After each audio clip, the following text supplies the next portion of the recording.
Welcome to Dangerous African Confession HD.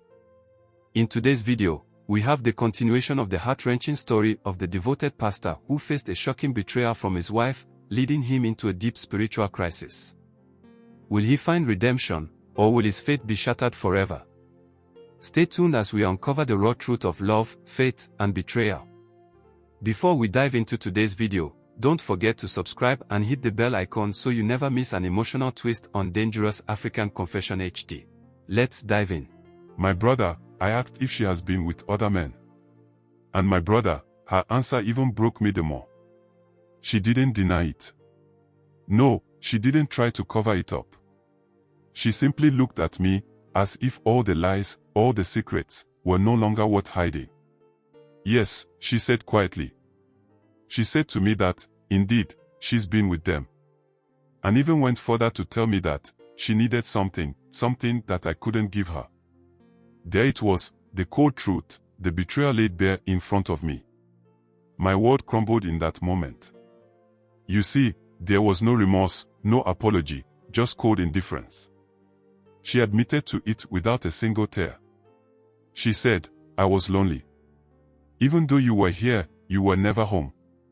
You gave everything to the church, but what I needed, you couldn't give. I knew exactly what she meant by that, which I would tell you. So, I asked her if she understands what this means. I told her, she's broken our vows, broken my heart. All that my wife told me that very evening was that she didn't know if she can ever give me back what I want. To be totally honest with you, I was lost. I was completely lost.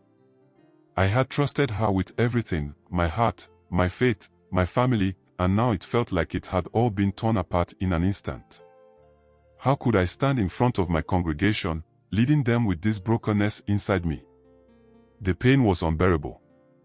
But what hurt the most was the feeling of betrayal, not just from my wife, but from the very people I had served. How could I show my face in the church? But then, it all made sense to me. Why my wife would do such a thing to me. It wasn't just the physical act of infidelity that hurt. No, it was the emotional abandonment, the thought that she had been so lonely, so disconnected from me that she turned to others. Others who should have been nothing more than brothers in Christ. The men in our church, the men I trusted, had taken something I thought was sacred, something I thought I had built with my own hands. How could they? How could they betray me, steal my wife's love, and leave me here with nothing but the broken pieces of my heart? I told myself that I was going to keep this to myself and see if she knowing that I now know her secrets. But she didn't stop there, my brother. It still continued. I wanted to cry out, to yell, to call every man who had been involved. I wanted to confront them, to make them feel the pain I was feeling. But you see, as a pastor, something in me stopped. Maybe it was the weight of the responsibility I felt as a pastor. Maybe it was fear, I don't know. But I stayed in the same house with her, always watching her as though she is some kind of stranger in my life. I can tell you this, that one evening, she came to me in the bedroom and told me that she was sorry, but she didn't know how to fix this. She continued that she does not know how to make me feel whole again. And I just stood there. I felt empty, lost, like a shell of the man I used to be. What could I say? What could I do? My heart had been shattered, and I didn't know how to heal it. You know, I think I lost something in that moment, something sacred. I lost the feeling of security, of safety in my own home. I lost the love I thought was built on a foundation of faith and trust. I didn't know what to do with all of what was happening in the house and even with the church. Because all these people sleeping with my wife were mostly in the church. And every Sunday I go and talk to them about how to build your home in the image of Christ. I never knew that, always when I stand there, in front of my members, because of my wife, they mock me in their heads. There was no one I could talk to, no one who could understand the depth of this betrayal. I couldn't tell the church. I couldn't let them see me like this. I was their leader, their shepherd. How could I stand before them, a broken man, when they looked to me for strength, for guidance? And so, like that, I kept it all inside. I put on the mask of the strong pastor, the one who had all the answers, the one who was always there for others, the one who preached with fire. But inside, I was dying. Inside, I was a broken man, slowly unraveling at the seams. The truth is that I don't know how long I could have kept pretending. How long I could have kept going with that weight on my heart. But it became too much. The darkness became too heavy. I started questioning everything, my faith, my calling, my worth. I wanted to run away, to leave it all behind. I wanted to escape the pain, escape the shame. It even got to a point that my brother, to tell you the honest truth, I wanted to end it all. I even went to buy the medicine and had decided to do it to end everything. To end the pain that I was going through. But you see, God had a different plan for me. I didn't know it then, but He wasn't done with me yet. That is all I can say about it for now. You see, my brother, let me take you through some times in this situation I did find myself in. There was this one night that, after deciding to end it all again, something hit me to step out for a while before I would come and do what I had planned to do. Strangely, I did just that. I stepped out, and it was around 10 at the night and my wife was still not home. Something that I felt was going to be just a short walk and then we returned to do what I had planned, it ended up being longer than I had planned. And it was during this time that I saw my wife with my own eyes together with one of the men in the church. They had just stepped out of a hotel that was perceived to be patronized by high-profile people. The night I saw them together, at first, I didn't confront her. I couldn't. I just stood there in the shadows, watching the two of them laugh, talking like old friends, while my heart slowly crumbled into dust. It wasn't just the fact that my wife was with him, it was the realization that I had become invisible in her eyes. The pain I felt wasn't just the betrayal, but the crushing awareness that I had lost her. She had found someone who could meet her needs, someone who didn't come with the baggage of a broken man. And me. I was just a shell of who I used to be. Then seriously from nowhere, I gathered the courage and approached them. And you should have seen the shock on their faces when I called on them. It was even enough to end their lives. I told her to come with me to the house. Which at first, she didn't want to, but I insisted if there was nothing going on, she should come with me. And in order for me not to think she was doing something bad with him, she agreed to come with me to the house. I thanked that man without saying my reasons for thanking him. That night when we got home, I knew she wanted to find out what I was going to say. But like I said, that night, the strength I got not to ask her anything was shocking to me myself. And I even forgot about the medicine I had bought earlier. I spent the rest of the night sitting in the dark of one of our rooms, wrestling with my thoughts. I couldn't help but think deep. And it dawned on me that night that I had to let everything go.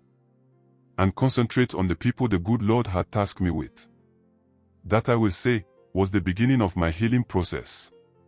Even though we are no more as husband and wife, this experience has shown me a deeper sense in life. I have come to appreciate the work I am doing as a pastor in a different way that was not possible for me to see if I had not been in this situation. Okay, that is a good one, my brother. Let me tell you why and how the changes came. Everything was nice and lovely between us when we met and married. Even after our marriage, we were living a good life as husband and wife. And the good Lord did bless us with 2 children. That was before I had my accident. I was involved in an accident that happened on the Accra to Kumasi highway. My brother, let us take pastoral issues aside. Before that day, I was a man full of vigor. I was strong, reliable, and confident in my role as a husband, a father, and a pastor. But that night, when the car spun out of control, everything changed. My body was broken, and with it, something inside me died. I know you understand what I mean by that. I lost my ability as a man in the bedroom after I came out of the hospital. I'm a pastor, God's servant. I'm supposed to be strong, unshakable in my faith, a pillar of strength for others to lean on. But what happens when the one who is supposed to offer support is the one who needs it most? My wife was there when I woke up from the accident. Her face was pale, her eyes red from crying. She held my hand as I struggled to comprehend the situation. She assured me that everything would be okay, that we'd get through this together. But something was different from the moment I opened my eyes. The tenderness in her touch wasn't the same. It was laced with a fear that I hadn't seen before. It was almost as if she was afraid of me. I should have noticed then. But I didn't. I was too consumed with the pain, the therapy, and the frustration of feeling less than the man I used to be. The doctors told me I would heal physically, but no one warned me about the emotional scars that would remain. The surgery had done little to fix the broken part of me that couldn't be stitched back together. You see, the worst part was the silence between my wife and me, an emptiness that had grown with every passing day. It's difficult to admit, but I began to notice her distance more and more. She was still loving, still doing the things she had always done. But her eyes no longer sparkled when she looked at me. The way she would kiss me goodbye in the mornings felt more like a duty than an expression of love. I could see the longing in her eyes when she would leave the house for church meetings, or Bible study, or errands. The time she spent away from me grew longer, and the excuses grew thinner. My brother, in all of this, when I started my own inner healing, all I could do was retreat into the darkness of the church, where I could hide the tears that began to fall uncontrollably. I cannot really say for how long it took for me to be strong like this again. But I still have the emotional damage. Throughout this period, my thoughts were a storm. Did she ever truly love me? Was I always just a means to an end for her?